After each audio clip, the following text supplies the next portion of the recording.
Not today, pal.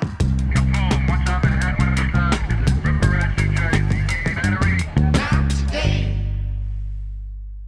Very excited for our guest today. My YouTube algorithm is basically poker and comedy. And when you were on Kill Tony, it was like my world completely collided. I couldn't believe when you were on Kill Tony. But yeah, Doug Polk, thank you very much. Thank you guys for having me. Thanks for being here, man. Yeah. Yeah. And when I was thinking of how to introduce you, I was like, people would almost think it was rude if you describe you as like a guy who used to be the best poker player in the world. But I think you say that. Yeah, no, I don't think that's rude at all. I mean, like, it's like anything when you're really good at something. Eventually, if you move on to other stuff, there will be people that get better than you, right? Like For sure. Like, Jordan was the best basketball player. Is it LeBron now? We don't have to debate that. But the point is, like, eventually there will be someone that's better that comes along. So I think that's a fair description. Yeah, and I also think, like, I know you and like people in poker wouldn't find that offensive, but I'm like, everybody else who's listening would be like, damn, that's kind of rude to be like, our guest used to be the best poker player in the world, but like, he went broke. Yeah, right. Yeah, you have to be like, to maintain that, you have to be on such a grind that you don't want to be on anymore, right? Yeah, I mean, like, so in poker, I feel like at some point you have to make a decision, like, is this going to be my career for forever, or is this going to be sort of like something that I use as a bridge to something else? And in some ways, like, I'm kind of jealous of the guys that are like, oh, I can play poker all day for forever, because obviously once you're good at it, you make money at it, you find it fulfilling. That's cool just to have found your one thing. But I kind of felt like at some point, like, I like poker. It's a great game. I'm very thankful for poker, but I also want to try like YouTube or comedy or, get a bunch of health or start a family, do all these other things rather than just be poker, all in poker. So I kind of, mix it up a little bit. Did you know that? Well, first, two questions. How did you get into poker? And then second, when you're in the midst of poker and you're kind of the best at it, do you still have the awareness that like this is temporary because you're a curious human and you know that you're going to want to try other things in life? I guess like I just didn't know how long it was going to last for. So just to be clear for the audience, like, so there are many forms of poker, right? Like there's tournament poker, there's cash game poker, there's pot limit Omaha, there's all kinds. So I was the best in one specific type of poker. That's why when people talk about like who is the best, it's like, well, what game? And right. My specialty was one-on-one poker. It's called heads up poker. And in that specific game, I became the best player. But the problem with that is then if you're the best at that, no one will play you. So sitting at a table by yourself, you're not really doing too much, you know? Yeah. Well, what is it like being the best in the world at something? Like, does it get? How does that? What the fuck? It was like kind of crazy just to like think about that, like when the day came. So I had this order of people I wanted to play, right? Because if you start beating people that are really good, other people won't play you. So I tried to go sort of like all right, play the 10th best player, play the 8th best player, sort of kind of thing, and work my way up. And then about 10 years ago or something, I played everyone on the list and I'd beaten the guy that was right below me. And then there were no more people to play anymore. And it was kind of surreal. It's sort of like, you can be like, wow, I'm really proud of what I accomplished. Like I set out to be great at this, and I made it way further than I even thought I could go. Yeah. And I guess like proud, you feel like fulfillment. Yeah. And so few people get that. So I think that's really, so who taught you how to play poker? Okay, so my first memories of poker were, do you guys ever, either of your parents ever like play in those like dime and quarter games where they would 5-card draw and all the dads would get together and they'd like drink beers and they'd, it was always 5-card draw, right? Yeah. Oh yeah. So when I was a kid, my dad would play in some of those like neighborhood games. And I'd always look over and see like the stacks of quarters and stuff and think like, oh man, that'd be fun to play one day. But I didn't learn how to play poker until much later, like when I was like probably 17, 18 or something. I was really into video games, and I was never quite as good at video games. There were always a few guys that would beat me. And then I realized like, I could play something for money where rather than just win or lose at the end of the game, it's just the game. You actually like win money playing. Like that could be a career. Yeah. And then when that kind of clicked, it was like, I was all in on that. Are you somebody that's like, sorry, I keep asking a lot of questions. No, please. Are you somebody that's like this. all in with everything you do? Yeah. Actually, this is a problem. I feel like I need to just like take it easy sometimes. Like I'm really bad at doing like a lot of little things. I'm good at waking up and all day focusing on something. But like as you get older, I'm sure you guys know this, right? Like as you get older, you have so many other things going on in your life that you're trying to manage at the same time. Like I'm sure back in the day when you guys were on Sopranos, I'm sure that was like your main thing, right? Like every day was about that and you were focused on that. And then as you get older, as you have more stuff happening, as you have, families or as you have like other pursuits, then it kind of gets split. And like the kid in me is like, oh, I don't want it to be split. I want to be all into my one thing, Yeah, But you it's kind of hard. have to like multi-table, if you will, all these things. Yeah, my like a lot of my friends try and get me into playing backgammon, and like I play one game, and halfway through the game, I'm like, I could be putting this time into poker. Like I'm like I shouldn't. Yeah, we asked you the other night, and you're like, I hate backgammon. Well, because I'm like I can't just play a game of backgammon and lose and be like that was cool. Like then I'm like I either want to get all into this or I never want to play again. Right. So I'm like I just kind of like push off backgammon, but I watch people play backgammon. I'm like I love everything about it. So I actually don't even know how backgammon works. The only thing I do know is that isn't there like a doubling dice or something? Yes. So the stakes can get completely ridiculous, right? Yes. Yeah. I mean, you can just keep going. I mean, you can just keep turning that die and just like, And it becomes quadrupling the bet, It becomes a thing kind of like where you're like, oh, are you a pussy? Like you don't want to, so then people At some get. point, I'm a pussy. Of course, yeah. But the problem when people are like drinking and everything, it's like, oh, you don't want to double, but like like people start talking shit, and then they're like, all right, fine, like we'll double, and it gets crazy. I remember when I was living in LA, there were people who like owed people a lot of money from backgammon. What? Yeah, a lot. Wow, I They should would have play by gotten the- on that game. They would play by the pool. They would play by the pool at like all the hotels and everything, like because you could just bring a board anywhere. Yeah, and they would start playing and drinking, and the next thing you know, someone's down $80,000. Wait, so you want to get in on that because people owe other people money? No, I love playing backgammon. It's like something that I'm like, I'm pretty, because I She'd put be a good loan shark. That's what she wants to do. I go through like obsessions of like brain games. Okay. And for a very long time, it was backgammon. Oh, wow, okay. Online. Like just any free time that I had, I like was just sitting on my phone playing backgammon. Okay, wow. Yeah. Wow, maybe we should teach us how to play backgammon then. Yeah, well, tell them what your obsession is now. Have you ever played Settlers of Catan? I've heard of it, but I've never played. Okay. She's obsessed. Yeah. I love it so Obsessed. much. It's my favorite game. And it's just a game of strategy. I just taught it to my son, my 12-year-old son, which is very so cool. fun, so he can play with me. But it's anytime people are over, couples over, whatever, friends, it's just my favorite thing to do. I have like a beautiful wooden board I bought on Etsy because I want to invest everything I can as a Catan. And my dream is to, so they have national championships and competitions. And next year I'm going to enter in to Wow. qualify, and I want to try and play. Oh, that's awesome. Okay, I'm rooting for you. Thank Yeah. I'll you. have to get some updates on that. Well, I was Do gonna. they stream the matches? Oh, I that'd don't be know. sick. I don't know, but my They friend will if wants she's to doing film it. it because he's like, I just want to watch like what this is like for you. But what are characteristics of, like, I'm sure that you both have, of good poker players? Like, what are things that you find that a lot of poker players just all have in common? Yeah, so it's interesting because when you think about what would be good, the first thing people will assume is like being really smart, and that's actually not that important. Obviously, if you're if you're dumb as a rock, you're not going to make it, obviously. Yeah. But it's more of just like if you're smart enough, you're going to be fine. The really important thing is discipline and consistency. So the guy that can execute like a pretty good strategy all the time, and he's just always win a big pot, lose a big pot. He's grounded, and they're always able to bring a good strategy every single day for the long run.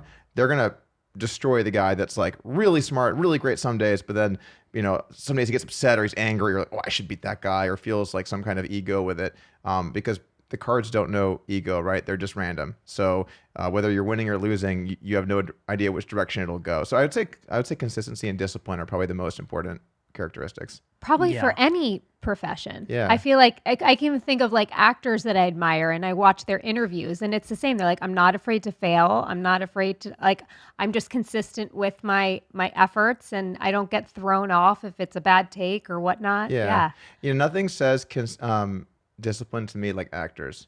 Super disciplined people. Yeah. Yeah. Well, Depends on which one. You find the most disciplined and the most undisciplined you've that's ever. very It true. depends on Yeah. depends on who, but yeah, it's you find the full. the full spectrum. Just so people understand who we're dealing with here, and I should have started with this. Can you just explain to someone like Jamie what's the biggest pot you've ever played? Okay, so I'll just kind of like wrap up my poker career briefly. Yeah. So I've won 3 World Series of poker bracelets. I won the one drop one year for like I think 3.7 million or something like that. And then I've played like really high stakes live, really high stakes online. I've played on pretty much every poker show. The biggest pot I've won is unfortunately is a lot smaller than the biggest pot I've lost. I've won some pots in the like $500,000-$600,000 range. But I've lost some $1 million pots or some $700,000 pots, some stuff like that. These are individual hands of poker where I won or lost that much money. So I've definitely had some pretty big swings both ways. But my style is pretty aggressive, and when you play like that, you know, you're probably gonna lose a little more often when there's a lot of money in there. How do you like your underwear? If you watched the last episode, I'll tell you, I might have looked extra comfortable because I was wearing my Skims underwear. Yeah, tell me the difference. Yeah. What makes Skims so good? The main thing to me is that they don't bunch up. I've got a real problem with the bunch up, and then you're fidgeting, you're moving Yep. around. Listen, you feel more confident when you're not, twitching and moving around. I do that enough as it is. Right. To then add underwear making me twitch and move around all crazy, it's great. It's comfortable. They make women's stuff too. You must love that. Oh, I've been a fan of Skims forever. Their shapewear, their bras, their underwear feels like second skin, similar to that. Like it doesn't move around, also doesn't feel like really like tight or constraining, but just like fits your body. Like I said, second skin, smooth. I love all their nude, like, flesh colored tones that they have.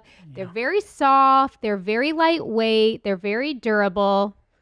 Skims now for men's and women, guys. So shop Skims men's at skims.com and let them know we sent you. And after you place your order, select podcast in the survey and select our show, Not Today, Pal, in the drop-down menu that follows. Starting something new is almost always stressful. Before we launched this podcast, there were so many questions to be answered, from setup and filming schedules to branding and merch. Analysis paralysis quickly set in. That's why we turned to Shopify to get us started. Shopify is the commerce platform behind millions of businesses around the world and 10% of all e-commerce in the U.S. From household names like Mattel and Gymshark to brands like us here at YMH. They have hundreds of ready-to-use templates to build an online store that fits your brand and plenty of AI tools to accelerate content creation. Shopify possesses world-class expertise in everything from managing inventory to international shipping. So if you're ready to sell, you're ready for Shopify. Turn your big business idea into with Shopify on your side. Sign up for your $1 per month trial and start selling today at shopify.com/nottoday. Go to shopify.com/nottoday, shopify.com/nottoday. But I'm picking up like lots of medium-sized hands along the way, right? So Yeah. it's just kind of like comes with the territory, you know. Yeah. So if we do something on the show called Memory Lane where we look back at old photos of us and we talk about them. Can you show the first photo of Doug I sent you? Oh God, what are we gonna look at So here? this is more for Jamie. So here, Okay. Jamie. So what Doug's about to do right now? Okay. He's about to bluff. Wait, 1.1 million. That's how much he has. That's how much he's That's playing how much with is- those that's- chips. okay. So what he's about to do here is he's about to bluff into this guy over here on the right, who's also a very good poker player. $150,000. He's about to bet with absolutely nothing. Can I ask one Hold question? on. I have a straight draw. Right. Okay. Well, Okay, yes. nothing yet. He Nothing yet. has a shot here. But if you go to the next photo, here he's about to Look at him looking at he's about to bet $420,000 with absolutely nothing. Okay, He has now sorry. yeah. and what I want, the reason I wanted to show this. Oh, first of all, I know it's like you're about to lose, and now we know, but like it is fucking awesome and it's sick. But what's going through your head at this moment, and when you put 420,000 out, knowing if this guy calls, I'm losing over $1 million pot, right? I like that I'm coming on the show, and you're like, yeah, let's get his worst moments. Let's just we'll put them together. Well, everyone can watch. We'll get the enjoyment together. But the thing is, every poker player wishes they had the opportunity to bluff $420,000. So like, some people might look at this as like bad. I look at it as like, I'm like, this is so sick. Okay, you know? so a couple things about this hand. This hand happened on a show called Hustler Casino Live. It's like one of the big poker streams, and this was in their $1 million game. So the buy-in to the game, if you want to play, is $1 million. Okay, So that's your own money. my own money. Okay. That I sit down with. Now, I'll have some friends that'll take pieces of me, right? So like, because look, like $1 million of just my own money, I wouldn't play that big. Right. That's too big for me. So I'm happy to have like 200 or 300K. That seems like a healthy amount to gamble. But anyway, so the way this game works, you have to have $1 million to buy in. And then this show had been going on for a couple of days. This is one of the biggest shows in poker.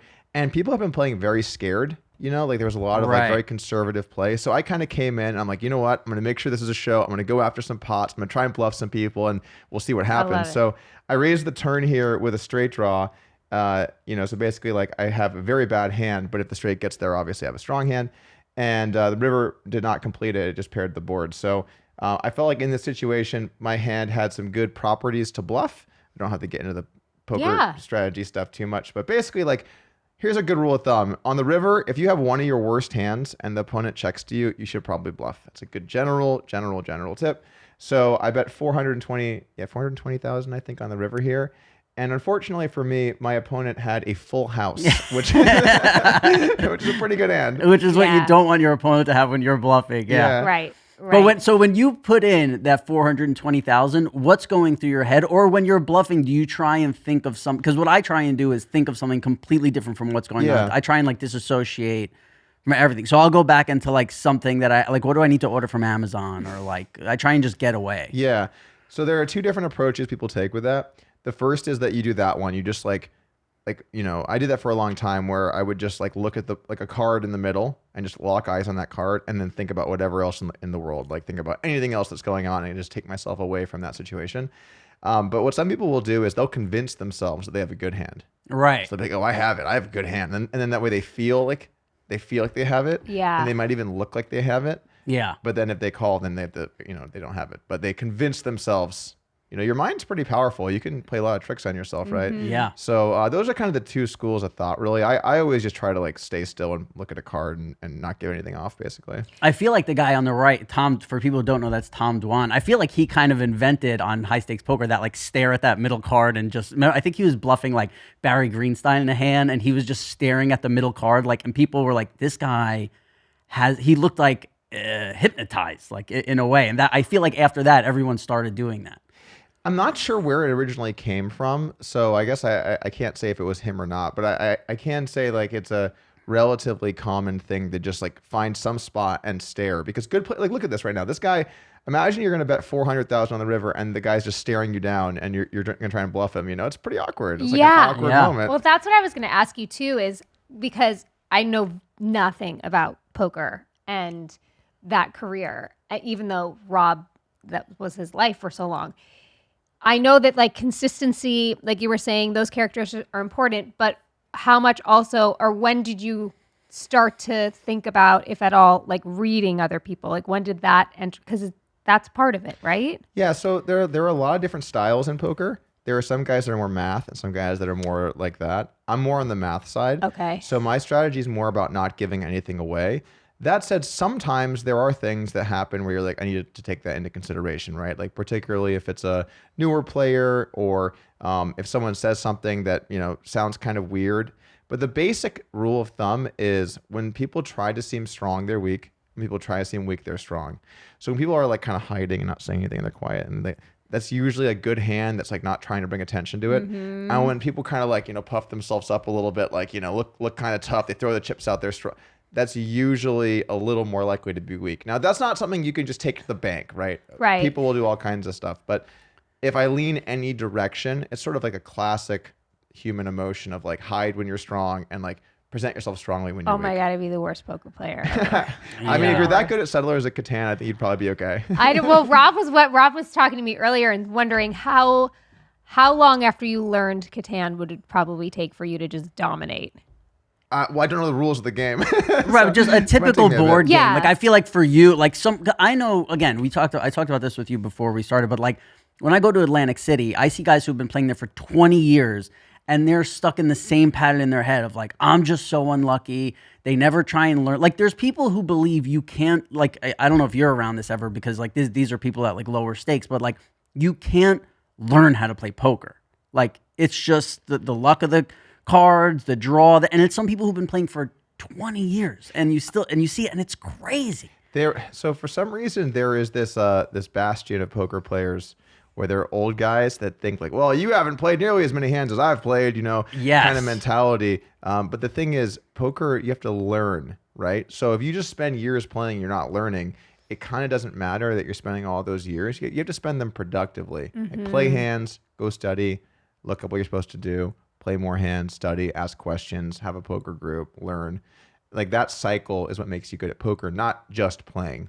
You know, Right. you have Yeah. to you actually try and improve too. Yeah. Yeah. Well, that's what I was saying before, where like I blame Doug for the poker players today on average being much better, is because he put out a series on YouTube called Poker Hands, and it was just showing people a poker hand from like a stream and explaining what people are doing right, what they're doing wrong. Wow. And it, to me, I don't know if you agree, I'm sure you do, but like it changed poker. Like it made guys, like you would go play at games where guys used to have no idea what they were doing, and now they weren't like as good as Doug or like people who were professionals, but they stopped making a lot of mistakes they were making. It made it so when I started making YouTube content for poker, it was like 2016, so like almost a decade now.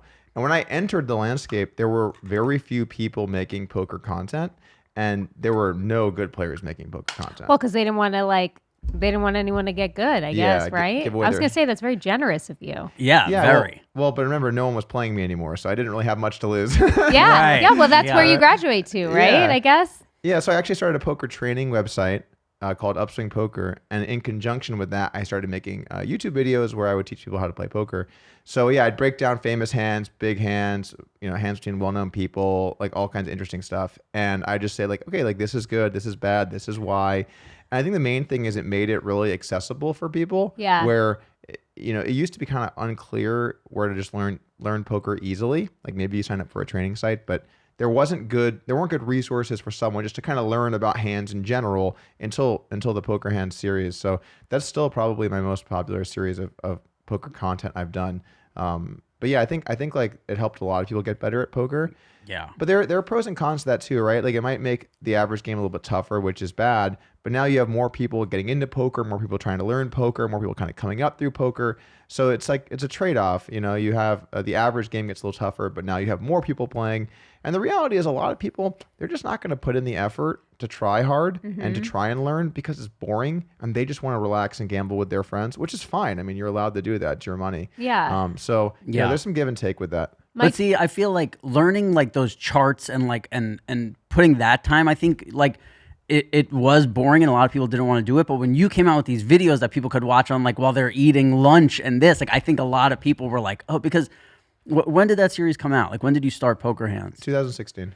2016, right? So I had probably been playing poker for like 10 years on and off or whatever, and I had kind of fallen out of love with it, like where I was like, I don't know, it's just I don't really feel like playing. And then I started watching your videos, and it was like something unlocked in my brain where it was almost like you had this like belief in something, and now it was a fact, like you're like, oh my God, this guy who's the best is telling you like, no, this is what you, and because I had the knowledge I had in poker, and then I could combine it with like this thing now that I'm getting, and like what I had learned was like use it like the patience and being able to sit there and then being able to read people and what a big thing is, like you need to be able to walk up to a game and be like, this is not a good game, I should leave. Like especially when back in the day when like A lot of life lessons there. Yeah. Poker is very So if what you're saying is like just when you thought you were out, they pulled you back in. Is that right? yeah, that's exactly what happened. Yeah, and I was Very like, good. I was like, oh my God, and like you just felt this unlock in your head, and then when you were back playing poker, like it was because there weren't a lot of people watching at the time. Like now, everybody has like studied and done all this stuff that you were like,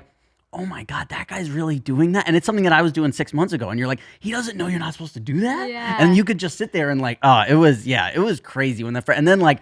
You're putting on your friends to stuff, and they're like, "Dude, thank you so much." When you're like showing them your videos, because So cool. I used to sit on full tilt poker and just play for. I was also abusing like painkillers and stuff at the time, but I would just sit there like smoke weed, take painkillers, and just play poker for 18 hours, go to bed, and just repeat. And I had no idea what I was doing. Like I was just like, "Yeah, I'm having a ball. Like I'm having fun." And then graduate to watching his videos and learning, and then I joined the training site you had for a while. But then when I got deep into that, I realized I'm like, the reason I love poker is because I don't have to sit home and study, like and because like that just wasn't for me. Like I would, and it was also like in the beginning when you were trying to study that stuff and it was like, okay, I'm changing my game now, and then I would lose, I'd blame you. I'd be like, I did what Doug said and I fucking lost. I should have just did what I was doing, because like I was crazy. I was living in Vegas and stuff, but like yeah, it was. Yeah, thank You you. know what? I think actually, the more I think about this, I'm changing sides. You're right. It was my fault. I have to apologize. I came here to apologize. I'm so sorry for what I did over those years. Yeah, completely your fault. No, but you made a lot of, and including me, you made a lot of people more confident poker players, like to be able to sit down and be like, because you used to leave like playing poker when you lost and have no clue if what you did was right or Oh my wrong God. at all. No. Like, you'd be like, I don't know, I think that was okay. Like, but now when you leave, like there's something in your head where you're like, you know what, I did the right thing and I lost. It's okay. Like let it go. Yeah, and especially nowadays because there's lots of tools like software you can use to get better and improve like actually playing the game. Like I own a poker software company called Lucid Poker. If you want to learn how to play poker, guys. But now there's actually tools you can use and train with and see like what was right. Whereas back in the day, man, like I know what you're talking about because I came up in poker probably 2000. I started in 2007 or 8 or something like that. And when I started, there was like nothing out there. Like I used to drive my dad's beat up minivan down to like Barnes and Noble and like to try and read the books for free and then leave to get some tips in and stuff because I had no money. Yeah. And that was like how you learned because there wasn't 2+2 poker is a big poker forum. They used to have good strategy stuff too for the time, but there wasn't this ability to just know the answers. Like I know what you're talking about. You go play a hand, you get stacked, and you would just feel confused and upset about it for days, and there would be and eventually it gets better and you play more or whatever. But now it's like I can go look, what was the answer? Okay, I should do that next time. Now there's actual answers to stuff. I think that's good, but there's also that missing piece that you had where there's like this eagerness and there's this drive to learn that you will do whatever it takes to like sitting at Barnes and Noble and reading these books for free. That I think I love being able to order something right now and know that it's being delivered within 24 hours. But like the easy accessibility, I think we're losing a lot of our drive, and I worry for our kids for that. I appreciate the convenience and the ability to learn things, but I feel like there also has to be that like initiative. Do you know what I'm trying to say? Yeah. Like my 12-year-old just last night asked me, how do I learn how to play poker? So I want to lead him in the right direction because I think he's heard us say that we want to get a poker table for our you house. have to wait till you're 13. Yeah, exactly. Make it worth it. Yeah. But I admire that. I admire that you were going to do whatever it takes because you had a genuine interest in something and wanted to learn. I appreciate that. Yeah, no, I mean my poker career, like I came from no money. I built my whole career. So I'm proud of what I've done over the years, and it was obviously I got lucky in some key spots along the way, but I think you generate luck. You do to some extent, like there was, for example, the big tournament that I won with 9 people left. I got all in, pretty far behind another player. And I hit the right card to double up my stack, and I went on to win the tournament, right? And that was a very key moment for me in my career. It's like, well, was I the best player at that table? Like in my opinion, I was. But at the end of the day, if I don't hit that card, I'm out, and I get 9th place money instead of 1st place money. Yeah. So there's a little bit of both. Like I do believe that. Going back to the drive thing, I worry about that too because I have 2 very, very small kids, and I think about like when I was coming up, like I was hungry, I wanted to make something of my life, and I didn't have a lot of money in my family, and I worry a little bit for them. Like, will they still have that kind of drive to try and be someone, to try and go out in the world and do something and like create their own journey, or will they just be like, you know what, life's okay or cozy or whatever? Yeah. I hope that they have that same drive. Well, I think having you as their dad, they will, I because hope it's just so. like in their DNA. So then what's next? So what's the next goal? Like, what is it, comedy now? Yeah, so recently, the last like 5-6 months, I've been on like this like comedy detour where I went to Kill Tony, as you mentioned, and I ended up playing Heads Up with Tony Hinchcliffe in a high stakes, completely hammered heads up match at like 3 a.m. at Mitzi's, and the stakes were basically like, my $20,000, and if I win, I get to go and Kill Tony, and if I lose $20,000. Okay. So I lost, and then I'm like, all right, rematch. If I lose $40,000. And then I won, and then we did like a tiebreaker at the end, and I ended up winning, and I got to go on to Kill Tony twice, which was as a judge or like on as doing stand up, like doing a minute of stand up. And you've never done that before? I had never done stand up before. Yeah, it was crazy. It was pretty crazy. The next day, I'm like shaking off, the alcohol, and I'm like, wait, I should probably like learn how to do this. How long did you have in between? Yeah. So he said I can go whenever I wanted, so I could take some time, but I didn't want to wait too long before I went up on and did it. So I spent like probably like a month or two before I went up for the first time. Like making your set? you mean? Yeah. Wow. So I wrote like my set, and And you didn't go try it out anywhere. I did some open mics and stuff. Oh, you did? Okay. Yeah. No, I mean like I'd never done stand up before that match, right? Right. So then I was like, okay, I want to write some material and then go out and test it. And so I've gone on twice now. One time went amazing. One time did not go so amazing. The second time didn't go. I only saw the first one. Did the I second know. time And didn't you know go what's great? when you bomb. Okay, I didn't bomb. I did like okay. I did okay. On the Yeah. second one. Was it the Yeah. material or did you mess up or? I think I delivered the material kind of poorly. Like I was too stiff with it, and then I think like I also the material I didn't love in retrospect. It still did okay. I mean I shouldn't complain. It's Yeah. No. like it just the first time was such a rush, right? It Yes. went on, it killed. I got like a standing ovation in the Oh, middle. wow. It was just like I'm like this is amazing. But you then know? the second time, did you go in thinking like, I got this? yeah, kind of. Yeah, that's. I guess And that's then you're like, troubling. no, I don't have this. There was a funny moment, by the way, before I went out the second time. I'm standing there. And by the way, it's the most nerve-wracking ever when you're behind the stage and you're about to come out because they have like an X and an arrow and you're just like trying to stay calm, right? And they have these production guys back there. And one of them comes up, he's like, oh, Doug, good to see you again, whatever. I'm like, yeah. He's like, man, like, how you doing? How you feeling? I'm like, oh, man, honestly, like, it's really stressful right now. I'm about to walk out this door. And he goes, dude, oh, man, people like this, right over there in that corner, people have panic attacks there over there all the time.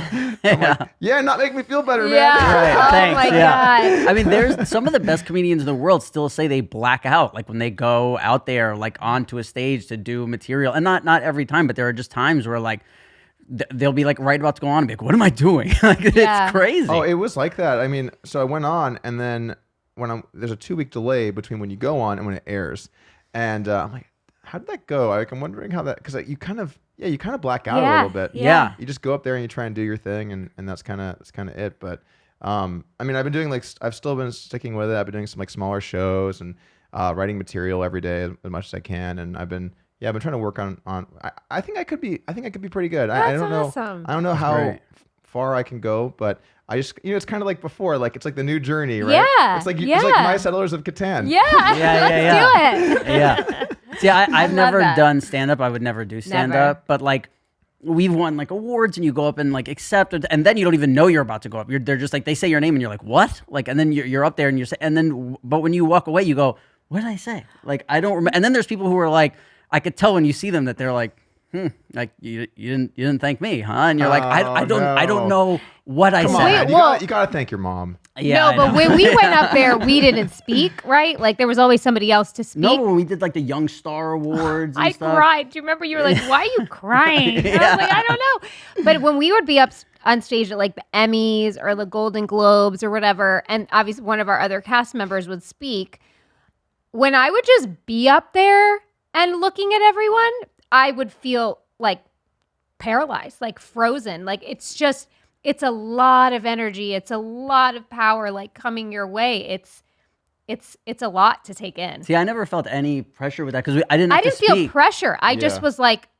it was just Right. a lot. Yeah, I didn't really feel anything. It was once you have to speak where I'd be like even like I gave a best man speech at my best friend's wedding. I blacked out. Like I don't even know. And it was like I knew everybody. We were hanging out all week. Like it was totally fine. But like, Yeah. and I wasn't really nervous leading up to it. But then as soon as it's like, ding, ding, ding, it's like, all right, Robert, and you stand up, like there's like this tunnel you enter, and I'm Yeah. like, I don't know what. I'm like, did Well, I it's say also- it all? It's also a little bit different too, right? So, for example, like what I did before this, I do YouTube videos, right? I have like a medium-sized YouTube channel, and it's so different with YouTube because you record it, you don't like that, delete that, you get until you get a good clip, then I have a great editor, and then he puts it all together. So there's no stakes, right? Right. You just do your best in each moment, and if you need to do a retake, you do a retake. So there's really no stakes at all. You just have to get to eventually where you're doing it correctly, and over time you get better, and there's no pressure.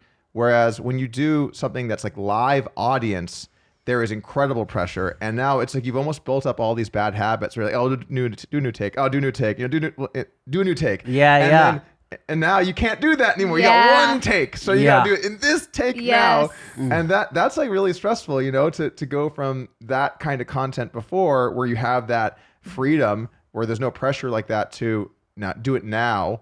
And it's just you and a microphone. So there's no way to save yourself. And I watch like all of the comedians I can now to try and like learn and see what people do, and it's just crazy how talented these people are. I know, It but might, it might be like the toughest thing, I think. I mean, it's I think it's the unbelievable. hardest thing in the world, but I think it's gonna, and it sounds like you're on your way of just, you need to discover that what freedom is in that arena. Do you Yeah. know what I mean? Like that flow, that freedom of just like the surrender of like, it's not going to be specifically how you rehearse, but that sometimes leads to the best moments. Yeah, and Right? I think also like today, right? We're talking. There's never going to be a moment where we just mess up and don't talk for 15 seconds, right? Right. Because we're talking, we're thinking, we're responding. You need it to get to that point where it's the same as talking. It's the same as kind of who you are. But Yeah. even here, it's like it's all of our responsibility to talk. Or when you're up there, it's everyone's just like, "Hey, we're supposed to be being quiet." You know, like if me and her were quiet for a while, you'd be like, "What the fuck is wrong with them?" We're like, "That's Scott." But I love like quirky comedians, and maybe that Yeah. could be your shtick. Like when you mess up, you go, "All right, we're cutting that. Let's do again." You know, take two. Like you I do think it like that you're in a shtick will get old YouTube. pretty quickly. yeah. No, but then it starts to get funny again later. You know, you Maybe. really got to commit. I think maybe you just got to get better. yeah, you should just get I've better. already had some shows. I'm doing like 5 or 10 minute sets, right? So just like early on, maybe like one of the opening acts at small paid shows or something.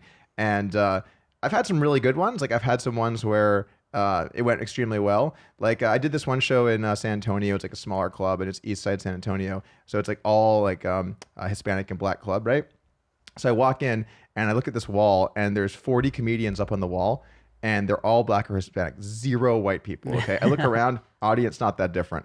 So I'm like, this is pretty funny. So I go up there and I open with that, and I'm like, you know, guys, I think I'm gonna fit in well here. All these comedians on the wall, none of them are white. And then like everyone laughed at that, and then I kind of like had people on my side a little bit. And then the material went really well.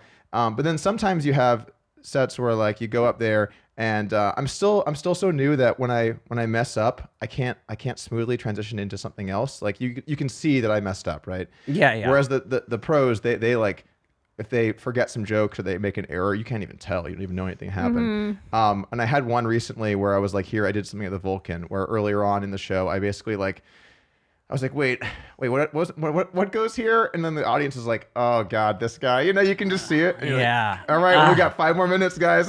Yeah. So you know, But I still think that's cool. I still think Yeah. that's cool and brave to be up there and like pay your dues and figure it out and like get the calluses and like work around it. Like that's why I think it's the scariest, hardest thing in the world to do. it's also so pure. When you say something, it's either funny or it's not. And when you tell a joke, if it's not funny, people just don't laugh. And that feedback is really, it's like authentic and it's real. Yeah. It's like a real exchange.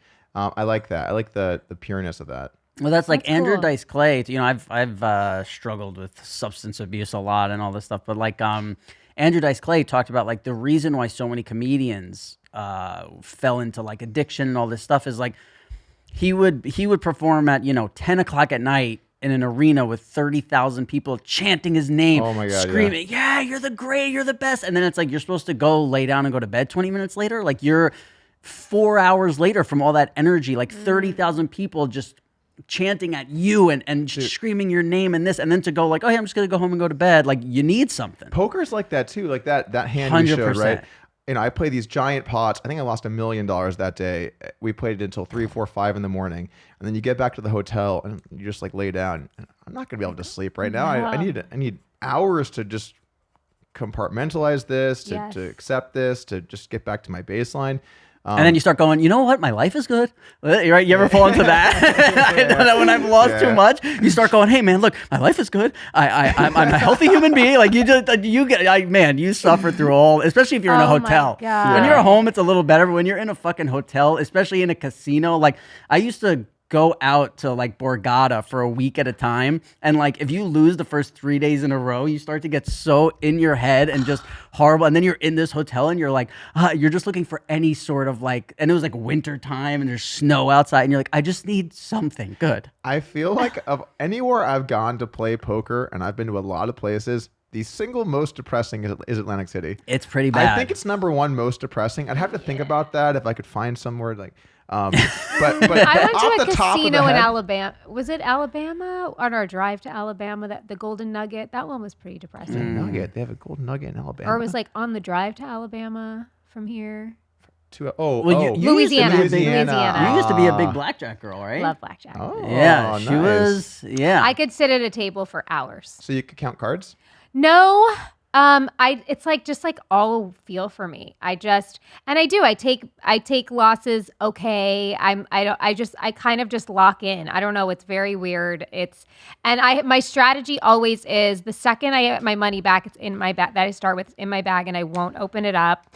And then as soon as I'll just sort of keep adding. And then once I'm happy with what I won, then I just start playing aggressively. Okay, so that way you never have a big loss, basically. Correct. Yeah. Yeah. But the most I ever won in one night was $30,000. Oh my God! Wow. Where was I drank that? hot chocolate in Vegas. Oh, you celebrated with some hot chocolate? That's why I was drinking hot chocolate all night at the table with whipped cream because I don't drink. Yeah. I got you. It's like you're playing blackjack for tens of thousands of dollars, and you're like, and on the side we have some hot cocoa. Yeah. It's like the literally. exact opposite of this story. What? So how does bombing in like stand up compare to like losing in poker? Does it feel similar? Oh, it's so much worse. It's so much worse. Stand up is worse. Oh, it's so much worse. I mean, so in poker, you just know that you're going to lose a lot. And you also know that it doesn't mean you made a mistake because you can play a hand perfectly and lose. But if you bomb in stand-up, then it means you made a mistake somewhere. You wrote a bad joke, you delivered it poorly, you messed it, whatever you did, you like made some kind of mistake. And it's like more of a reflection on you because you're writing and telling the joke. Whereas poker, it's a reflection on the cards. It feels more personal when you're doing stand-up. And by the way, like I don't want to come across like I'm some expert stand-up guy. You know? No, you're not. You've You're done not. it. I mean, No. you've done it more than 99% of people in the world. Sure. You know, Okay. just getting up there. Like most people are like, Seriously. yeah. It's just kind of funny. All right, and here we have one of the best poker players in the world, and let him talk about stand-up that he sucks at. Yeah. Well, No, I wouldn't say you suck. Do you yeah. ever have to pivot in the middle of a set of like reading the audience and like you're already like, all right, I know I can see what they're responding to, and that joke's not going to land, so you kind of. I'm still too new. Like Yeah. I only have 15 or 20 minutes of material, right? So when I go in, I kind of just have like a set list. Like I'm gonna do these jokes, I'm gonna do these jokes, I'm gonna do these jokes. I think as you get better, you start to play into like this type of joke or that. Like when you have a lot of material you can tap into. Right. But I think also, so there's two kind of veins of stand-up. There's you either have like set material or you're gonna do stuff based off the crowd and or crowd work as they call it, right? So crowd work is generally speaking something that I think you get more comfortable with over time, makes sense. and you start to see reactions. One thing that's funny is I have noticed that like polling, like presidential polling or political polling, it kind of converges pretty quickly to be fairly accurate, right? You know, maybe not the most accurate, Yeah. but you know, pretty accurate. So it's sort of similar with audiences where when you say something, then there's a response that happens like kind of quickly. Like this bit I've been doing lately. So I briefly dated a porn star, and I open with that. And when I say that, Great opener. it's a great opener. It's also a true story. But when I open with that, there's always just like some guy. It's like, yeah,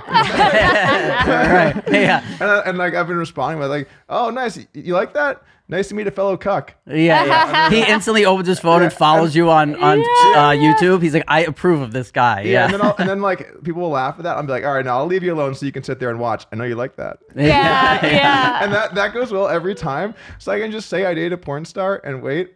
And then I know I'm gonna get the yeah, and then I can do that bit. And if you don't, you just skip it. But like you sort of have these like back pocket things that you start to see these trends where that happens over and over. And like another thing that happened when I went on Kill Tony, I did some jokes about Californians, and there's this one line where I'm like, you know, I don't know why Californians are moving here anyway. Over the last few years, the California real estate market's been on fire.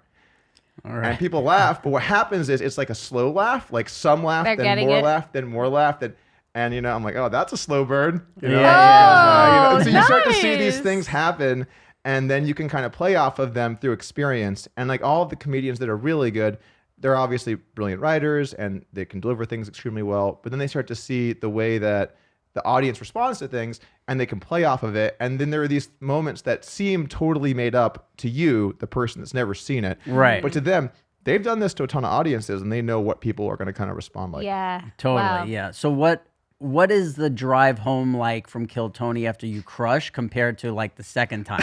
I want to know like what, like the first time when you're driving home, are you like, I'm a comedian? Like, you know, are you like, I got this? The first time felt like that. Yeah. The first time was like, man, it was crazy. It was, you know, people coming up to you at the show and being like, oh, you're so funny. And Oh, what a high. Oh, it was honestly, it's clearly a top 10 moment in my life, you know? Like, Wow, yeah. Probably in like the 5th, 6th range of all the moments in my life.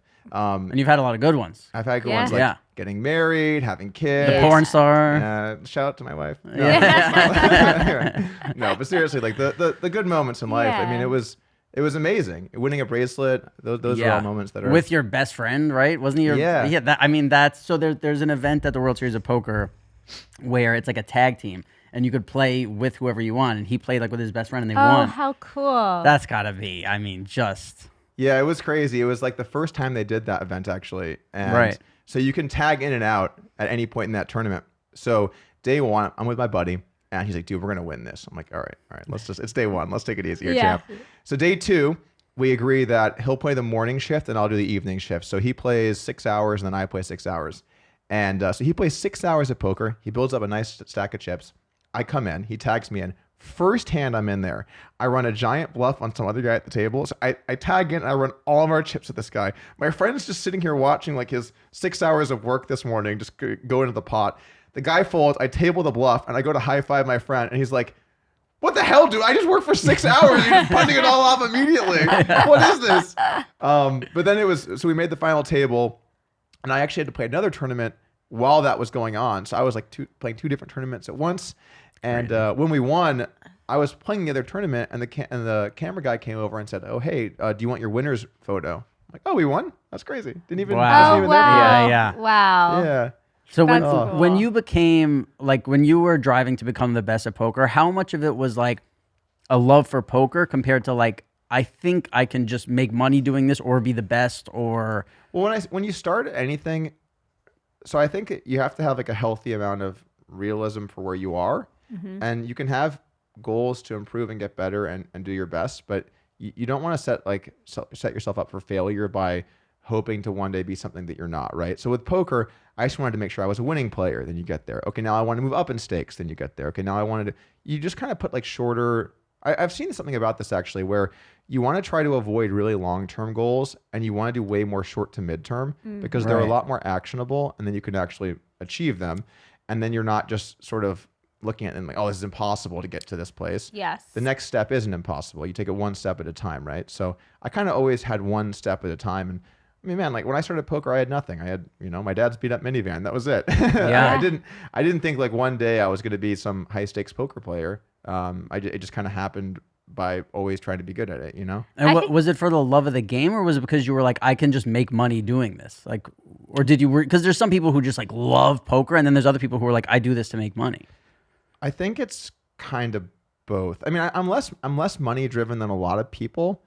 I'm a pretty successful guy, but I like the journeys. Like I like going on a new journey. Yeah. And that's what really I had the most fun with. Like I'm trying to make it. I'm trying to beat these guys. Like they think they could beat me. I'm trying to beat them. The money is sort of like a byproduct of that. Yeah. But it's obviously some degree both, right? Because if there was no money, then you can't really go on that journey. So Yeah. there's like a healthy balance, I think. Yeah.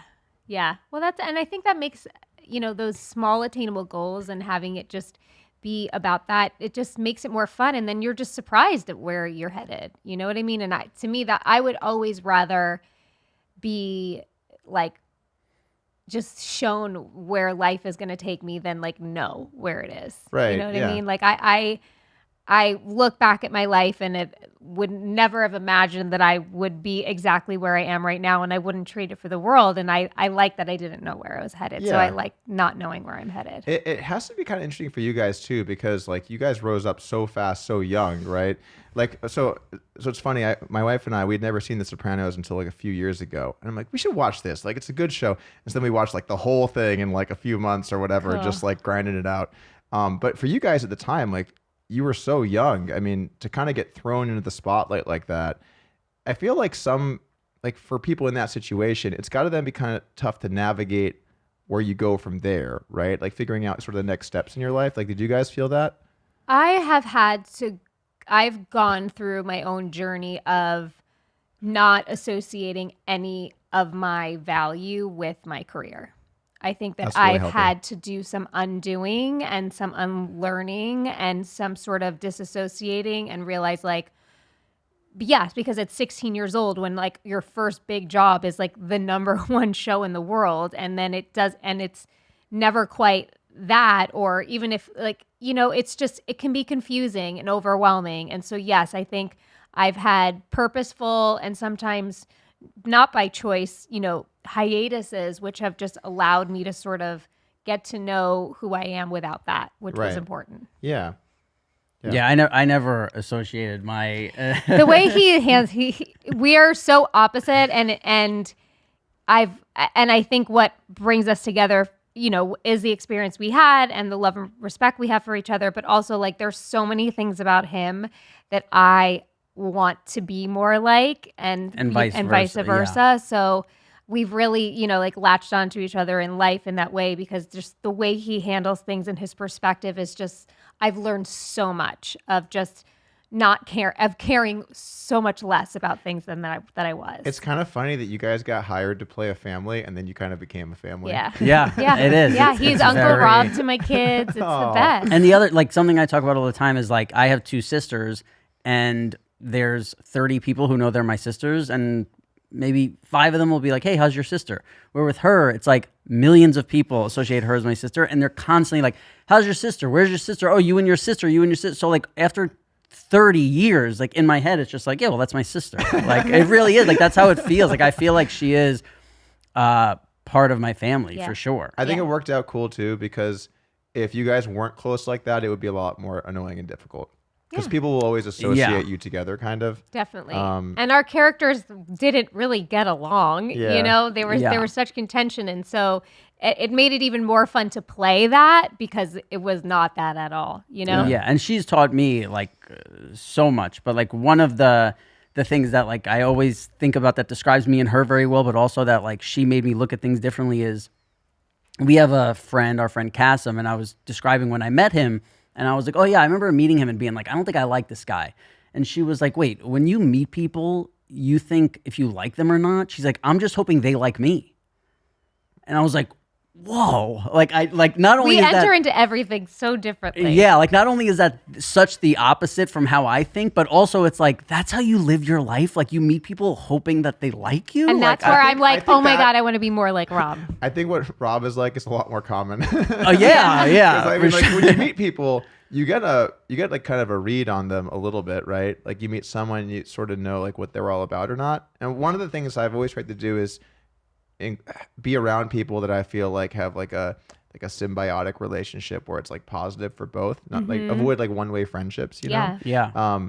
But like when you meet people, there are things that they say or do where you're like, this person, you know? Yeah. You never felt like that about people? No, I grew up. No, Insta no. I was such a people pleaser and so deeply insecure and deeply afraid of not being loved or liked. So yes, I would mend and bend myself to whatever needed to be so that this other person felt comfortable and that they liked me. And then I would get into a loop of feeling like I was manipulative and am I a narcissist? Like, am I bad? Like, so this has been like a journey for me, but Rob has really helped me with that and finding my worth and who I am and what I bring to a room and feeling more confident in that. And I think because of that, now I look at my life and I just have the most like rich, wonderful friendships and relationships that are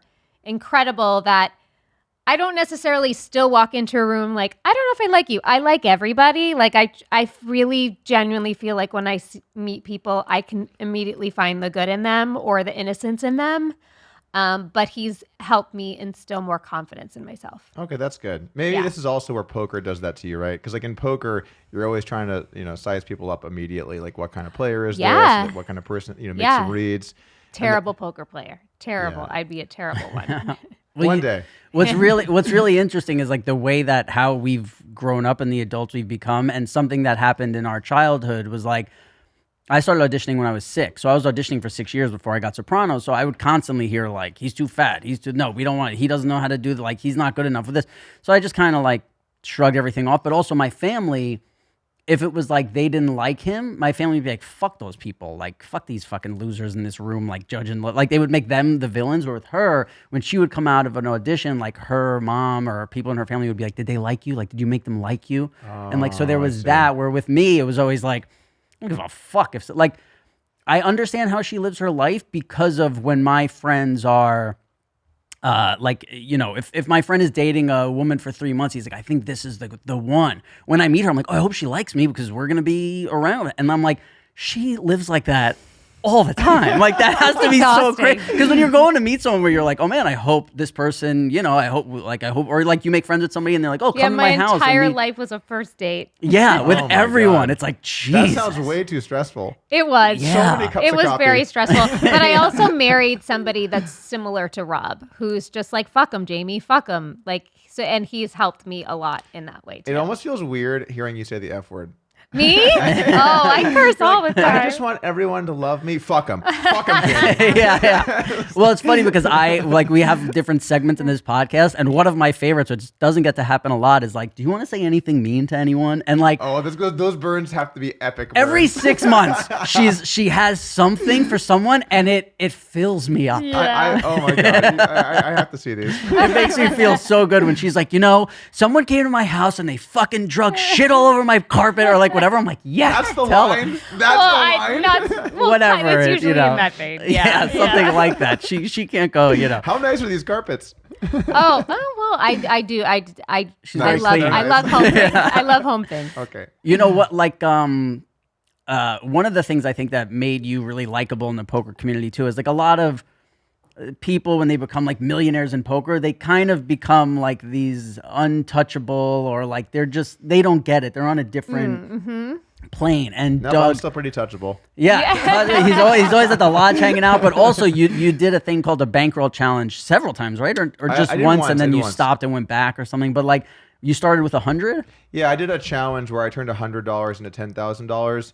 after being very successful and could never look back. And like, I think a lot of people were like, yeah, well, you don't know what it's like, you know, only having 100 Yeah, bucks. so And he was here's like, what all happened, right. actually. So I was trying to Cool. figure out content ideas, and people were like, okay, is it still possible to start with $100 and make a bankroll, right? And let's call 10K a bankroll. I'm like, yeah, it's possible. But like, oh, it's not. Like, okay, well, who would want to see me do this? Everyone's like, oh, I want to see this. You can't do it. All this stuff. I'm like, all right. So we do all this promotion. We fire up day one, and I start up, and I realize that I have very few viewers because no one actually wants to sit around and watch someone play like penny poker. you know? Right, right. Yeah. But then I ended up like, you know, over 60 sessions. I turned $100 into 10,000 to kind of show you can still do it. Because people like to complain and blame other stuff. Like, you know what? For sure. The biggest thing I think in so many areas in life is taking responsibility for yourself and taking responsibility for your own shortcomings. Yeah. I didn't do well here because of myself, and I can become better. Obviously, you want the middle ground, right? Where you're not just saying "fuck you" and you're not saying like, "Did they like you?" You want to find that middle ground. Yes, right? yes. I think being able to be unbiased about yourself and look at something and try and improve from it as like a neutral third party, that's an extremely important skill to be able to do that. It's the main thing I try to teach my kids. Is like, we all fuck up. We're human. Another Or F-bomb. like I hope you don't use that language around those children. not all the time, sometimes. I'm just like, you know, but I'm just like, don't beat yourself up. Like, your life is for learning. You're never going to get it all right. And Yeah. I also try to tell them, like, sometimes the best feeling in the world to me is taking responsibility. Like, when I'm honest, when I apologize, whether it's to myself or somebody else, like, I actually like that rush feeling in my body more than anything else because it's human, it's real, it's honest. It's a connection. Yeah. It is. Yeah. Yeah, I'm with Yeah. you. I love that. Me too. Something I wanted to ask you is, why do you think specifically with poker, it's a thing where so many, especially of like the top pros and whatever, retire and then so shortly come right back? Well, there's a few things that happen with that. So the first is that a lot of poker players retire and then they lose money, and then they're like, oh, well, if I want to have a good life or, you know, a reasonable life, I need to play to work. So that's the first thing. The second thing is like, so my personal journey with this was kind of weird. Like, I retired, And then I ended up in a heads up match with another very well known player named Daniel Negreanu. And so I came back for that. And in my mind, and maybe I was crazy, I thought I was done. And I moved to Texas. I hung up the gloves. I'm out. And then I'm getting a coffee here in Austin. And I just look over and there's just this building that says Shuffle. I'm like, Shuffle? That sounds kind of weird. And I go over there and I walk in the front door and people are like, oh, Doug Polk's here. I'm like, is this a poker room? What's going on? People are playing poker. There's chips. There's cards. And I had no idea that there even was poker in Texas. So when I saw that, I'm like, oh, well, I'd like to open a poker club, or buy into a poker club. And then I ended up kind of back into poker. So I don't know. My story is going to be a little bit weird and different than other people. And then I think there's a third sort of group, which are like, when you're in poker, you feel like you're a part of something. You feel like there's a story that's being developed. You have these goals. And when you leave poker, then you start to feel like you're a little bit more rudderless. Like, where's the ship going? Mm-hmm. And I feel like there's a connection you build with it that as you get older, you look back fondly on those memories and you kind of want to, take a trip down memory lane, or Yeah. you want to feel like you're still a part of that. Because it was a core part of your identity for a long time, if it's what you're doing when you're coming up. And by the way, I thought what you said was really smart with like trying to differentiate between like who you are as a person and who you are as a career, because I've seen that in, certainly in poker, where players will play super high stakes, they'll be really successful, and then they might lose a bunch, they have to move down, they start to doubt themselves, and they don't just doubt their ability in poker or their career, but they doubt who they are personally. Yeah. And you just need to have a nice, healthy separation, which can be hard, where you're like, okay, regardless of how this is going, like I am me, and I'm proud of who I am, and I'm proud of how I conduct myself, and I'm gonna do my best. And it has nothing to do with like how I might be doing financially, or how well known I am, or how this is going, or whatever it is. You have to have a nice, clear delineation between those two things for your own sanity, I think. Yeah, absolutely. Yeah, I guess it's true for life too, because like my regular jobs. Because I remember when my grandfather was like the porter in a building. I remember, I don't know how old he was when he retired, like let's say 70. And then like the first 6 months, he was like, because we lived in the same building, so he'd be hanging out outside on the corner all day, hanging. And then they stopped seeing him around the corner, and I'm like, where'd he go? And he's like, I go hang around the job. Like, and I'm like, you do what? He's like, yeah, I go see maybe if they need me for anything or that. And it's like, wow, he was done. He couldn't wait to retire. And then 6 months later, he's like, I try and go back and say like, hey, whenever you guys are on vacation, like if you need a guy, like, he wanted to feel. Well, you need purpose. We all need purpose. Yeah, great term. Yeah. And sometimes it's your job. Like for my dad, he's in his mid 70s and we're all he runs a successful company and we're super proud of him. But I'm like, Dad, like, when are we going to retire? And you just kind of don't have to grind. And he's like, this is what makes me happy every day, to wake up and do this. So, everyone's purpose is different. Sometimes it might just be hanging out. I debate that with my parents sometimes, or at least my mom, my stepdad, where my stepdad just retired and my mom's always like, oh, retirement soon. And I just think to myself, like, I don't want to retire. I want to do things I like and then just do that all the way through, like always have my passions that I'm working on, that I'm trying to improve at, or I enjoy doing. But then I also can understand where if you work like a conventional job where, someone's your boss and you're clocking in and you don't love what you do and you've been doing that for your entire adult life, which by the way is sad. Like it's sad that you have to go through doing that. But then you get to a point where you don't have to do it anymore. I guess I can understand, let's just call it a day and move on to something else where we can just, chill out or whatever it might be. Yeah, well, listen, I had a therapist once say, like, not everybody's purpose is their job. Sometimes a job is just, a means to a life and supporting your life and survival. And you have to find another thing that, feels purposeful for you, whether it's, coaching your kids' little league team or, community service, whatever it is. But I also think purpose, but also being of service. Like, I think you can, the way you even did it with poker, and I think sometimes for me, I can think about what I do as an actress of being like in service and sort of my job of, trying to give back to people and not have it feel like it's so superficial or just for me. You know what I mean? I think entertaining people is giving back. It is. Yeah, it is, like for sure. You're making people enjoy something else away from their life. Like I think that's value. And teaching them about life. Yeah. And relationships and people. Yeah. I also think like when I remember being a kid and it was like, oh, being famous is this thing that like you can't attain. And then I remember like growing up and with like American Idol and like all these shows and like people now, like famous people just being on YouTube and so relatable and everything, that now it's kind of like everybody thinks they could, like there's so many people who just have an Instagram like hoping that one of their things like takes off and become famous. But like I remember being young and being like being famous wasn't the thing kids even thought. Like, yeah, if it was like, oh, if I'm going to play sports and then I would be famous, but that was just something that comes with it. Where like now with like the Kardashians and all these people, like I've seen little kids who are like, I'm going to be famous. Like that's just like their thing. Yeah, you and know? we also grew up on a show where the fame was like it was like the last thing anyone wanted on that show. It was like what you had to deal with because you were on this successful show. Yeah, like so nobody's goal was fame. That's really interesting. So like sometimes people ask me like what it's like being well known in poker, but it's really easy because in a poker room, if I walk in, everyone knows who I am. But then if I'm just on the street, if I go to Starbucks, if I go to, I'm nobody. No one's ever seen me, right? Because my entire audience is poker players, and so like once in a while I'll get recognized somewhere. But for you guys, like during the peak, it had to be like complete madness, right? It was a Yeah, lot. if we want to know what the peak was like, we could just go to Jersey right now. It's like it's, or even New York. It's like you couldn't it's walk down on the street. today. Like in Jersey, people are like, I was watching you last night. You're like, last night?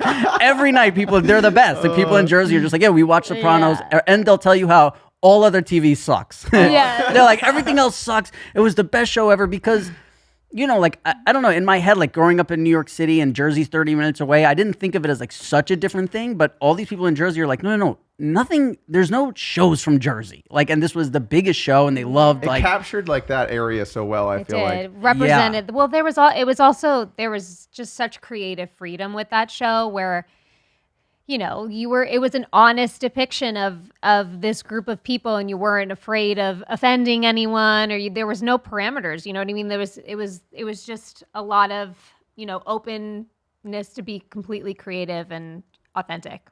Yeah, and that comes through in the show. Yeah. When so I want to talk about how you finally got in shape. Like Okay, like sure. how was Hell of a pivot. I'm like, I want to know because I want to know about like because we were talking about like life and it needs a purpose and this, and I feel like because I was abusing my body for so long and so bad that ever since around 30 I started taking care of my body and working out and yoga and meditation and all this stuff, and it's like now on days where I'm not doing anything, it's almost like enough of a purpose for me to just be like, because like I used to look in the mirror and hate the person I saw because of all the stuff I was doing to myself. So like, I would wake up in the morning feeling so bad and going through withdrawals or needing pills, or if I was drinking for 3 days, I'd be throwing up and like all this stuff that like when you look in the mirror, you'd be like, oh, that fucking guy, like what are you going to do to us tomorrow? This, where now it's like, I take such good care of myself that like, there's this new guy in the mirror where you're like, hey thanks, man. Like, it's like, I really,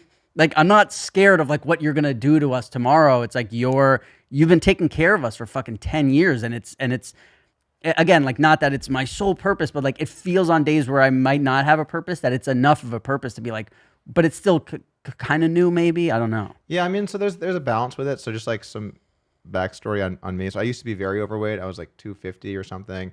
On my old videos, some of them, I'm like, oh man, I was an absolute unit in some of those for sure. Yeah, but you never shied away from the tank tops. I'm like, man, it's like Doug, you're doing it wrong. You got in shape and then started wearing sleeves. Yeah, for sure. Anyway, so I just kind of reached this point where I was just done with it. Like I was just too overweight for too long. And I remember I was like 249.7, and I saw like obese is 250, and I'm like, you know what? I'm just not doing this. I'm gonna go through a transformation, right?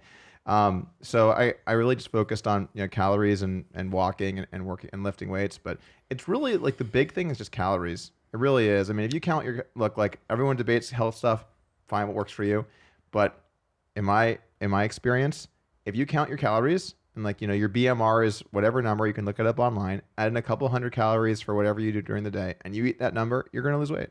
It's that easy. Yeah. And then if you do more protein, you'll have more muscle and stuff. That's fine. That's good. But if you just are at that number, you'll get there. Yeah. It's just boring. It really is just boring. It's like extremely boring. It's hard to eat out because you can't track calories well. It's boring and it's tedious. And if you have the real problem is like if you have one day where like, you know what, today's off, and you eat 6,000 calories, you can do so much damage to yourself so quickly that, and then it takes you weeks to work that off or whatever. But it's about the consistency, you know, that's really about, you know, it's funny today. Actually, right before I came here, I got my allergy shot. And this was like one of the nicest things that's ever happened to me. So I go in the back to get a shot, and there's two ladies back there. There's usually one. And there's an older lady, and there's like a younger lady that's clearly like learning how to do this. And she's like, okay, give me your right arm. And I give her my right arm. And she's like, okay, you see this? So when there's this much muscle, you have to go from the side. And I'm like, that's so nice. Yeah. Thank you so much. You're like, you want to do the other arm? Yeah, I need more. I've been triceps lately.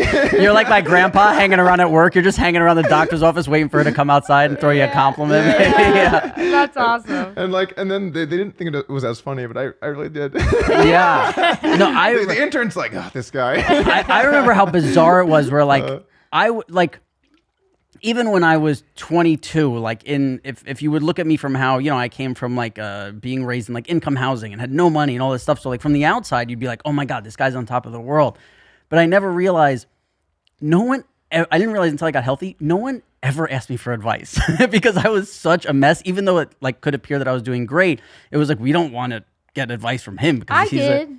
yeah, well, you just picked up. You wanted something that all my New York scumbag friends already had, you know, which is like fuck off. Like just tell anyone to fuck off. But you still had something I wanted. Right, but like the Yankees hat's great for this. yeah, right. All of my friends were, you know, kids who grew up in New York City that they did like. And I realized when I got sober and started working out and eating clean, and like people would randomly like, because they knew what I looked like on Sopranos or whatever, and come up to me and be like, you know, like, what did you do? And like really taking in my advice, and it freaked me out. Like I'd be like, because like even at the gym, before I started going to the gym, I'd be like, oh, those fucking healthy people, like those people. Now when I go to the gym, I just realized it's all a bunch of fat people, like who just want to work out so they can eat more. Like it's really what I do in the gym. It's like if I burn 800 calories in the gym, I can go eat 600 calories more today and not fucking worry about it. Exactly. Yeah. And it's the best. Yeah, and I mean, so I'm not a big food guy. You know, I know you said about like both of you guys actually being sober, and I always am like swinging. Like I'll do like a month or two of sobriety, and then I'll just struggle to like, I'll just feel like it's like I'm bored. You know, like I really like drinking with my friends or going out or whatever, and then I'll do like a month or two of drinking, and then while I'm drinking, I'm always gaining weight, like every single time. So I have to balance it where like I'll go through stretch like, okay, I can drink for a little while here, but then if I don't, I know I'll end up like before. So I'm like, it's like a weight-based thing, you know, trying to balance that. And then I think like, man, if I didn't drink, I'd just be like jacked. But then I'm like, well, but then I wouldn't have these experiences I want. And the trade-offs are really difficult to try and balance and like find what works for you, you know? Yeah. Yeah. I mean, listen, a lot of people who went through addiction try and like make the substance the villain, where for me, it's like, no, I just can't do that. It doesn't mean that drinking is bad and or that drugs are bad. It's like if I could take Percocets one day a month and it's like, yeah, sure, maybe I'll do it, but it's like I can't. I can't do that, you know? There's a psychological thing with that too, where one is way harder than zero.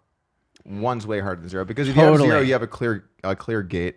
100%. Once you open the gate and you have one, now there's like a much smaller gate here, you know, and it's like, oh, I can open that gate, and then before you know it, I don't know, you're going places with gates, I guess. Yeah. It's like easy to get. You're just in an open field and you're in an lost. open field. Yeah, no, 100. Because like I have friends who used to say to me like when I would drink 60 drinks in front of them, and they'd be like, "How do you drink that amount?" And I would be like, "How do you drink that amount? Like you have 2 drinks and go home."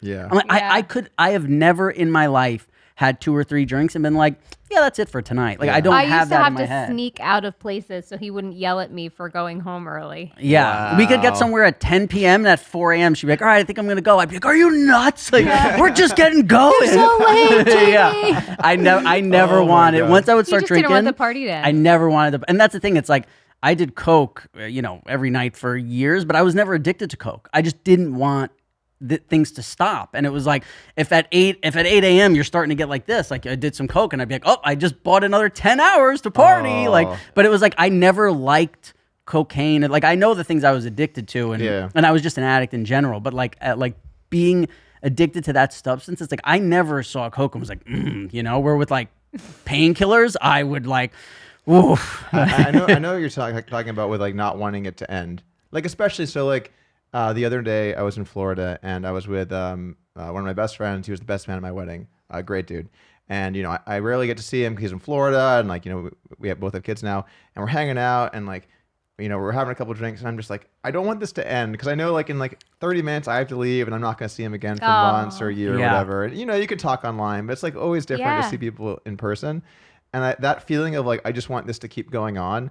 Like, I know what you're talking about. Like, that's Yeah. really tough. It is. Yeah. It is. What's before we go? We've been here for a long time. I know this is Sorry our for longest keeping one you. ever. Yeah, I This is think this is- awesome. sorry. No, No, it's great. not sorry. No, We've loved it. I wanted because Thank you. people love hearing about prop bets. So I just want to know Sure. like what's the craziest prop bet you've ever heard of, or what's the craziest prop bet, or both, like that you've been involved in. So I've done 2 different body fat loss bets, and I've lost both of them now.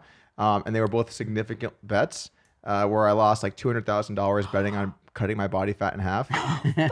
But both times I lost a lot of fat. So I got into like pretty good shape, and then I paid for it. So, someone said this to me, like, so that guy you're betting against, he's like a really expensive personal trainer. That's right. That doesn't do any training. That's right. Right. You didn't Yeah. lose. But you're Yeah. making your life better. So Yeah. although I probably won't do any more of those bets. Other prop bets. Let me think about that. Well, while you think about it, I'll say one just so people have. So there's this guy, Bill Perkins, who's famous for just having a lot of money in the poker world and being a nice guy and all this stuff. And he bet these 2 brothers who, I'm going to make up numbers. Let's say one was 300 pounds and the other one was 150 pounds, that in a year, again, I'm making up times, I don't know, it could have been 9 months or whatever, that they couldn't be the exact same weight.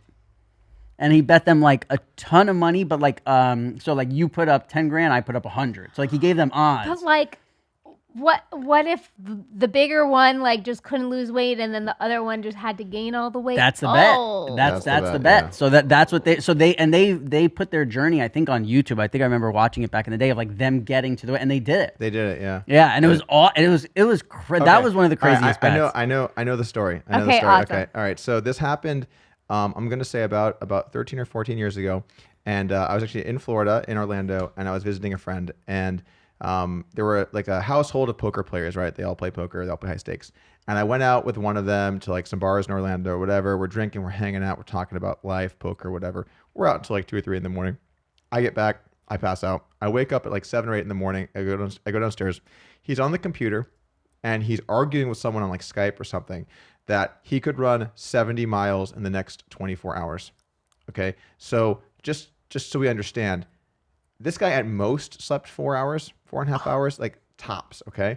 And we were doing shots. It was, He's possibly still drunk. he's not blowing .00. So he's arguing about it with this guy, and then they eventually settle on he will lay 3-1. All right. Now he was in very good shape, so he's an athletic guy, but it's 70 miles in 24 hours, and he has to run. He can't walk in. He has to run the whole time. That's insane. It's insane. So he bets like 300K, his 300K to win 100K. And then I'm in the room with another poker player that lives there. He's like, dude, you can't do it. Like, I'll bet you this. I'll bet you this. And then they keep escalating. Like, oh, I'll bet you 100K more. I'll bet you 200K more. And it just goes up and up and up. And before you know it, it's like, it's the guy's name is Ash. He went by Ashman. So it's Ash's 900K to win 300K from these other guys. So at the time, I'm like a small stakes poker player. This is all insane. I'm like, I'm talking to some friends. Should I bet on this? And then I have some friends that are kind of athletic. Like, dude, you can't run 70 miles in one day. Like, you should obviously bet against this. You get 3-1. Okay, so I bet 5K, which was a huge amount for me at the time. And I'll never forget, we went to the gym, and he's about to start running, and because he had a treadmill to track all of it. And Ash looks at me and goes, Doug, don't do this, man. You can still take your money back. Like, I'm gonna run 70 miles. And I was like, Ash, I have to do this. So Is he in good shape? Like, what is this great guy? shape. Great Okay. shape. Okay. Great shape. He's I think he was on like a collegiate wrestling team or something. Like great shape. Okay. So he starts running, whatever. The other guy, he's like in the gym watching or whatever. And about like a third of the way in, Ash can't run anymore, and he's kind of falling behind pace. So he comes back to the house, and like he's like exhausted. And then his family hears about this. They show up. They're yelling with us like, "You guys are gonna kill him! Like, how could you do this to your friend?" And the other guy's like, "He did it to himself." And they're arguing. And then Ash on the couch trying to sleep with like his head over his. This was insane, right? So I'm watching this all go down. Ash takes like a 30-minute nap, goes back to the gym, and then this guy just locks in and just runs for like the rest. He just locks in and just runs and runs and runs. And the next thing I know, I was actually getting kind of sick. And I went to bed at 8, 9, 10, whatever. I wake up at 3 or 4 in the morning to the guy that bet against him. His name was Hasib. And he comes and he's like, I just can't watch him anymore. He just keeps running. He just keeps running and he keeps running and he keeps, and the feet, the pounding on the treadmill, the pounding, he keeps running and running. And so I go down to the gym, a little bit after and go see, and like he ran all 70 miles. He did the whole 70 miles in 24 hours. It was insane. What happened That's to him fucking after? It was crazy. his family yelled at us and took him home. Oh They're my like, god! "How dare you guys And we do never this?" heard from him again. I mean, kind of. Wow. No, Wow. I somehow- mean, commitment. he made it. He made it. Yeah. That's Wow. crazy. I remember Yeah. there's like an old, there's a video about it on YouTube and stuff, but some guy bet, I forget again the amount, $100,000, whatever, to another man that he wouldn't get breast implants. Oh, I heard about this one too. And That's, he had to leave him in for like a certain amount of, can you guys look that up and see if there's a thing no. on there? Like man makes breast implant That's bet. terrible. And he That's got them and he terrible. left them in just to get however much money. But he would, Ugh. again, see, this is the thing is like now Vegas is, again, maybe it's not, but like the way that I feel like you look at Vegas, like poker players, this is like, they're kind of doing all right. Where when I remember going to Vegas when I was really young and like, a lot of those people weren't doing very well. Like Yeah. you're like, oh man. He kept him in for a year for $100,000. you know, honestly, not 38C. not worth $100,000. No, Again, no! Look at him in a sports bra. That's terrible. not worth $100,000 unless you owe someone $50,000 who's gonna break your Oh, the kneecaps. guy that bet him was a cosmetic surgeon, so he did it himself. He performed the surgery. My point is, Oh, I that's think kinda weird. I think there were people who owed people money to where they were gonna die if they didn't pay them. I'm not saying that Right. that's this guy. I don't know his story, whatever. But there were a lot of people like that back in the day, where it's like, yeah, you owe people fucking $30,000, and if you don't get it, like it's gonna be real bad. oh What do you- my what do you think, God. Look at him in bed with his wife. Broken kneecaps or 38Cs? What do you think? 38Cs all day, all day, dude. Are you kidding me? Wow, people are wild. Again, This broken. is like breaking my brain. Yeah, Much. broken kneecaps is kind of the maybe best thing they might be leaving. Like you might just be dead, which Yeah. I don't know. What's I've never had my kneecaps broken. Maybe dead's even better. Man, you really did used to gamble in the Northeast, huh? Yeah. Those fucking 2-week-long trips to Atlantic City have left a scar on me. Blech. But yeah, it was, and this is what the poker world used to be filled with people like this when I like first started playing. We've come so far. Yeah, and I'm telling you, a lot of it now it's like I sit at a table, it's like 30-year-old healthy people talking about the gym and like people live like a clean life. You know what, Rob? If I'm the reason this isn't happening, I'm glad to take Look at responsibility. you. for You know that. what? Yeah, Congrats. it's all Yeah. favor, yeah. That's, Yay. yeah. Go, Doug. There was, I'll leave us with this. There was this guy named Eskimo Clark. You remember him? And like, so if you watch like old World Series he was like one of the characters, not as big as like Ivy and those guys, but like they would talk about him all the time.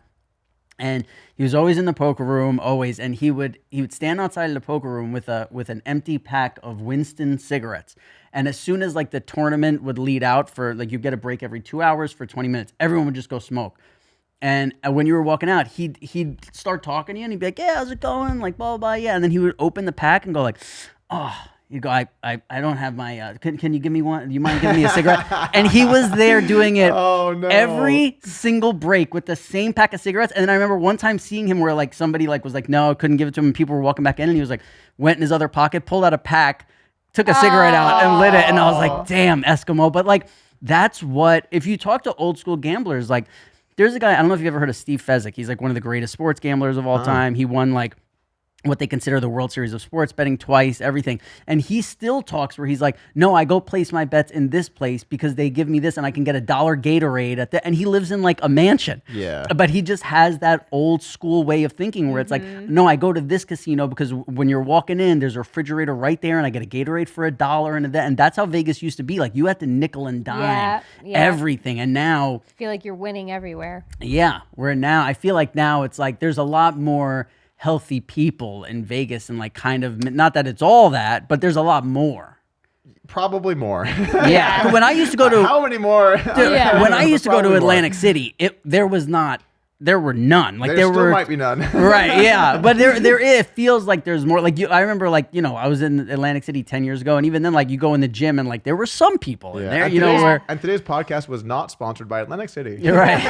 Yeah, No. sorry. Sorry. Is All right. crushing depression taking over? Yeah. How about the Taj Mahal? No, I'm just kidding. Well, I always thought would be a really funny skit is like, when they used to have those like Foxwood commercials and it was like, make it happen. And it was like someone rolling the dice and all their money in this. If they really showed what was going on in the casino yeah, with like a really Dude, sad song. That'd be a funny. Yeah, I know you're saying Yeah. a parody of it, right? Yeah, and like somebody on the slot machine with like the oxygen mask on a Wednesday afternoon. They're like hooked up to it so their arm can stay on there. Yeah, it was. Yeah. Dude, I remember being so sad walking around casinos on like Wednesday afternoon when I'd be in like the middle of just waiting for Thursday for people to show up. This is a great note to end the show on. Yeah. Let's just leave them all with this. Like, so Yeah. on your way to work, just think about this sad grandma living her life at the slots. So we'll see you guys again next week. Me having to buy Borgata sweatpants in the gift shop for like Oh. $150 and being like, these don't fit. Like, They're not even cozy. yeah, awful. But hey, We love you. you too can be a. No, Doug, thank you so much Thank for you coming so on. much. Oh, yeah, it was was great. so great Thank talking you to Nice to meet for both of Yeah, you you guys. too. thank you for helping me as a poker player, and not thank you for helping all the other. Yeah, people you know, as a actually, those poker player. videos were just for you. Oh, Aw, thank you. Robbie, Yeah, look I at was that. all the views. Yeah. No, we really you were appreciate quite the it. viewer. Yeah. Thank you so much for coming in. We'll see you guys next week. Yep.